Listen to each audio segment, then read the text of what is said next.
160 টাকায় একটা বক্সে পাওয়া যাচ্ছে 12 পিস মাংস এবং 2টা আলুর টুকরো কাটা।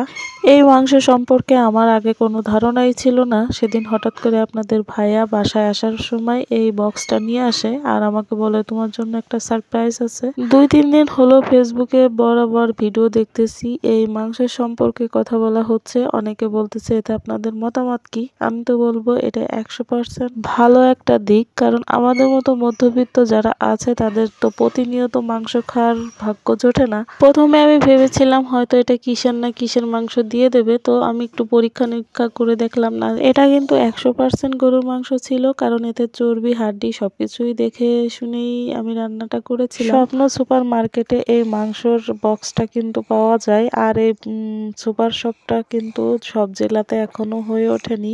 আমার হাজবেন্ড সেদিন এক্সাম দিতে গিয়েছিল গোপালগঞ্জ, তো ওই গোপালগঞ্জ থেকে আসার পথে এটা নিয়ে আসছে। আর আমাদের বাড়ির পাশে যে বাজারগুলো আছে ওখানে এখনো অ্যাভেলেবেল হয়নি এগুলো। এখন কোনো রেস্টুরেন্টে খেতে গেলে আপনাকে 5 থেকে 7 পিস মাংস দেওয়া হবে, তার সাথে 2 থেকে 1 পিস আলু, আর তার দাম কিন্তু 200 থেকে 250 টাকা দাম নিবে।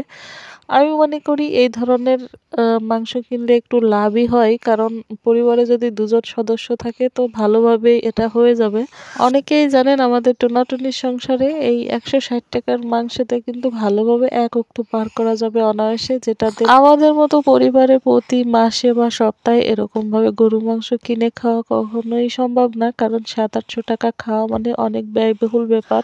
আমাদের টোনাটুনির সংসারে যখন মন চাইবে তখন সপ্তাহে বা মাসে একবার এভাবে খেতে পারবো, তার জন্য আমার কাছে মনে হয় এটা একটু বেশি ভালো হয়েছে। আর এর জন্য স্বপ্ন সুপার শপকে অনেক অনেক ধন্যবাদ। যদিও বাংলাদেশে এভাবে মাছের টুকরো বা গোশের টুকরো এই ধরনের বিক্রি হয় না, ভারতে হয়। আমার মনে হয় মাংসের মতো যদি মাছের টুকরো এভাবে বিক্রি করা হতো স্বপ্ন সুপার শপে তাহলে অনেক ভালো হতো। তবে আমাদের মতো ফ্যামিলির জন্য, বিশেষ করে যেখানে আমাদের মতো পরিবারের বছরে 3 থেকে 4 বার মাংস খাওয়া হয়, সেখানে যদি এখন বছরে 5 থেকে 7 বার খেতে পারি তাহলে তো ভালোই।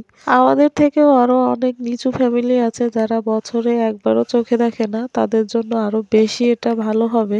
এটা নিয়ে অনেকের অনেক রকমের মন্তব্য থাকতে পারে, তবে আমি 100-তে 100 এটা বলতে পারি যে আসলে ওনারা অনেক সুন্দর একটা সিদ্ধান্ত নিয়েছে, আর ওনাদের এই সিদ্ধান্ত যেন চলমান থাকে তাহলে আমাদের মতো পরিবারের জন্য অন্তত ভালো হবে। আমি আপনাদের সাথে এই ভিডিওটা এই কারণে শেয়ার করলাম যে আসলে এই মাংসটা রান্না করে খাওয়ার পরে আমার কাছে তো বেশ ভালোই লেগেছে। আপনারা চাইলে একবার দ্বিধাবোধ না করে ট্রাই করে দেখতে পারেন, অবশ্যই ভালো লাগবে। তো আজকের ভিডিওটা আমি এই জন্যই শেয়ার করলাম, যদিও এটা আমার আরো 1 সপ্তাহ আগে করা ছিল ভিডিওটা। আমার কখনো মনে হয়নি যে ওইভাবে আমি ভিডিওটা শেয়ার করব। আমি রিলস আকারে ভিডিওটা বানায় রাখছিলাম, বেশ কিছু মন্তব্য দেখার পরে আচ্ছা আপনাদের মাঝে এই ভিডিওটা নিয়ে আসলাম। তো সবাই ভালো থাকবেন, সুস্থ থাকবেন। আশা করছি এই মাংসের প্রতি যদি কারোর কোনো দ্বিধাবোধ থাকে সেটা মন থেকে মুছে ফেলুন এবং খেয়ে দেখতে পারেন, অবশ্যই ভালো লাগবে। দেখা হবে অন্য কোনো ভিডিওতে। Thanks for watching my video.